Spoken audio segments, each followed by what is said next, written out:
Mosaic India. നമസ്കാരം. Mosaic ഇന്ത്യയുടെ മറ്റൊരു പുതിയ വീഡിയോയിലേക്ക് എല്ലാവർക്കും സ്വാഗതം. കപ്പലിൻ്റെ ആകൃതിയിലൊരു ദേവാലയം ഏറെ കൗതുകമുണർത്തുന്നൊരു കാര്യമാണ് അല്ലേ? കപ്പൽപ്പള്ളി എന്നറിയപ്പെടുന്ന ഈ ദേവാലയം യാഥാർത്ഥ്യമാക്കിയിട്ടുള്ളത് കേരളത്തിൻ്റെ സാംസ്കാരിക തലസ്ഥാനമെന്നറിയപ്പെടുന്ന തൃശ്ശൂരിലാണ്. ഇത്തരത്തിൽ ലോകത്തിലെ തന്നെ ഒരേ ഒരു കപ്പൽപ്പള്ളി ആകാം ഇതെന്നാണ് ഇവിടുത്തെ parish priest father Roy Joseph വടക്കൻ്റെ പക്ഷം. തൃശ്ശൂർ ടൗണിൽ നിന്നും വാടാനപ്പള്ളി റോഡിൽ 11 കിലോമീറ്റർ പിന്നിട്ടാൽ അരിമ്പൂർ എന്ന ദേശമായി. ഇവിടുത്തുകാർ ഈ നാടിനെ എറവെന്നും ഇറവെന്നുമൊക്കെ പറയും. ഇതുവഴി ബസ്സിൽ യാത്ര ചെയ്തപ്പോഴാണ് പെട്ടെന്ന് കരയിലൊരു നൗക കയറ്റി വെച്ചിരിക്കുന്നത് പോലെ എന്തോ ഒന്ന് ശ്രദ്ധയിൽപ്പെട്ടത്. ഒരു കൗതുകം തോന്നി. അടുത്ത ദിവസം തന്നെ അരിമ്പൂരിലെത്തി. ഒറ്റ നോട്ടത്തിൽ ഒരു കപ്പൽ കരയണഞ്ഞതാണെന്നേ തോന്നും. അരിമ്പൂരിലെ കപ്പൽപ്പള്ളി ഈ അടുത്ത കാലത്തൊന്നും പണിതതല്ല കേട്ടോ. 4 പതിറ്റാണ്ട് മുൻപ് ഫാദർ ഇമ്മാനുവേൽ റാത്തപ്പള്ളി എന്ന കത്തോലിക്ക പുരോഹിതനാണ് സീറോ മലബാർ സഭയുടെ അരിമ്പൂർ ഇടവകയിലെ കപ്പൽപ്പള്ളി പണി കഴിപ്പിച്ചത്. ഏറെ കലാപരമായാണ് ഈ കപ്പൽപ്പള്ളി ആസൂത്രണം ചെയ്തിട്ടുള്ളത്. വെള്ളത്തിൽ നങ്കൂരമിട്ടിരിക്കുന്നു എന്ന് തോന്നിപ്പിക്കും വിധം ഈ നിർമ്മിതിക്ക് ചുറ്റും 3 അടിയോളം വീതിയിൽ ജലമൊഴുകുന്നു. അതിൽ ആമയും മത്സ്യങ്ങളുമൊക്കെയുണ്ട്. ലിറ്റിൽ ഫ്ലവർ എന്നറിയപ്പെടുന്ന സെയിൻറ്റ് തെരേസായുടെ നാമത്തിലുള്ളതാണ് സെയിൻറ്റ് തെരേസാസ് ഷിപ്പ് ചർച്ച് എന്ന കപ്പൽപ്പള്ളി. 1980 ഇമ്മാനുവൽ റാത്തപ്പള്ളി അച്ഛൻ കപ്പൽപ്പള്ളി എന്ന ആശയം ഇടവക അംഗങ്ങൾക്ക് മുന്നിൽ വെച്ചതും അതിൻ്റെ നിർമ്മാണ പ്രവർത്തനം തുടങ്ങിയതും.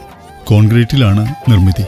3 വർഷത്തെ കഠിനാധ്വാനത്തിൻ്റെ ഫലമായി കപ്പൽപ്പള്ളിയുടെ നിർമ്മാണം പൂർത്തിയാക്കി കോൺസിക്രേഷൻ നടത്തിയത് 1983 ക്രിസ്മസ് ദിനത്തിലായിരുന്നു. കപ്പൽപ്പള്ളിയുടെ ഉൾഭാഗവും ഏറെ പ്രത്യേകതകൾ നിറഞ്ഞതാണ്. സെയിൻറ്റ് തെരേസായുടെ റെലിക്സ് അഥവാ തിരുശേഷിപ്പ് സൂക്ഷിച്ചിട്ടുള്ള മദ്ബഹയുടെ മധ്യത്തിൽ ജീവന്റെ തുടിപ്പിനെ അനുസ്മരിപ്പിക്കുന്ന മനോഹരമായൊരു വൃക്ഷത്തിൻ്റെ ശില്പം നിർമ്മിച്ചിട്ടുണ്ട്. തിരുശേഷിപ്പ് സൂക്ഷിച്ചിരിക്കുന്ന പേടകത്തിൻ്റെ അടപ്പ് സ്ലൈഡ് ചെയ്ത് നീക്കാവുന്ന രീതിയിൽ കലാപരമായി തന്നെയാണ് നിർമ്മിച്ചിട്ടുള്ളത്. ഉയർന്നു നിൽക്കുന്ന വൃക്ഷത്തടിയുടെ രൂപത്തിലാണ് കപ്പൽപ്പള്ളിക്കകത്ത് കോൺക്രീറ്റ് തൂണുകൾ നിർമ്മിച്ചിട്ടുള്ളത്. ഹാളിനിരുവശത്തും പിൻഭാഗത്തും ബാൽക്കണിയും തയ്യാറാക്കിയിട്ടുണ്ട്. ബൈബിളിലെ പഴയ നിയമത്തിൽ പറയുന്നത് പോലെ പ്രപഞ്ച സൃഷ്ടി മുതൽ ക്രിസ്തുദേവന്റെ പുൽക്കൂട്ടിലെ ജനനം വരെയുള്ള കഥകൾ പറയുന്ന ഓയിൽ പെയിന്റിങ്ങുകൾ കപ്പൽപ്പള്ളിയുടെ ചുവരുകളെ വർണ്ണാഭമാക്കുന്നു. താമരയിൽ ദീപം തെളിഞ്ഞു നിൽക്കുന്ന ചിത്രങ്ങളാണ് ബാൽക്കണിയുടെ അരമതിലുകൾക്ക് ചാരുത പകരുന്നത്.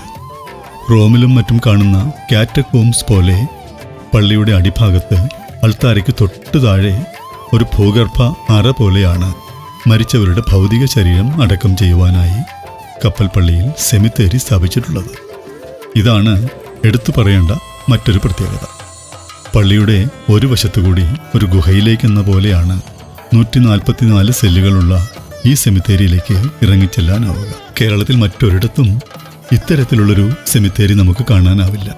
4215 ചതുരശ്ര അടി വിസ്തീർണമുള്ള ഈ കപ്പൽപ്പള്ളിയിൽ 650 മുതൽ 700 വരെ ആളുകൾക്ക് ഒരേ സമയം ആരാധനയിൽ പങ്കെടുക്കാനാവുമെന്ന് ഇപ്പോഴത്തെ പള്ളി വികാരി ഫാദർ റോയ് ജോസഫ് വടക്കൻ.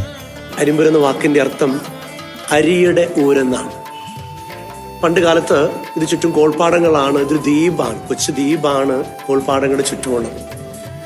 അതിലെ ആളുകൾ ഈ ദ്വീപിലെ കൊയ്യാനും കൊയ്ത്ത് കഴിഞ്ഞ് മെതിക്കാനും അങ്ങനെ അരി കൂട്ടിയെടുക്കാനുമായിട്ടുണ്ടായിരുന്നൊരു സ്ഥലമായിരുന്നു.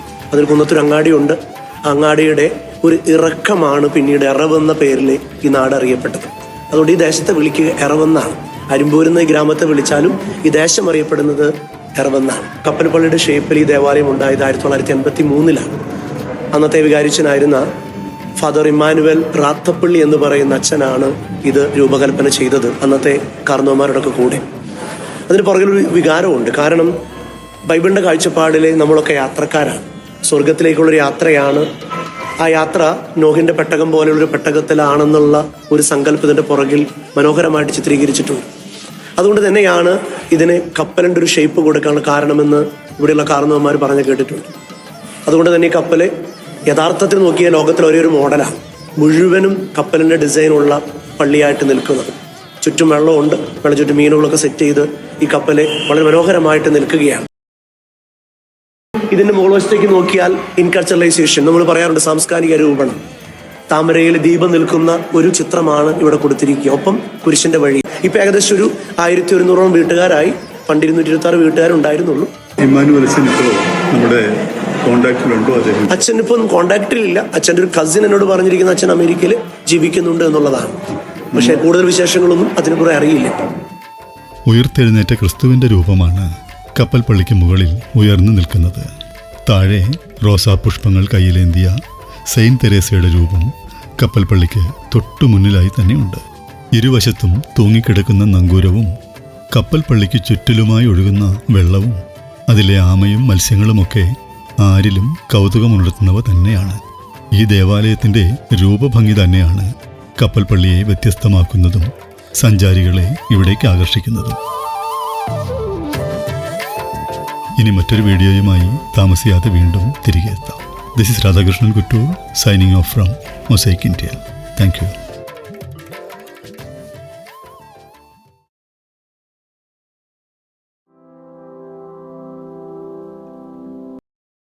Mosaic India, a mirror to memorable musings. Macmillan, optimistic, zestful, awesome, inspirational and courageous.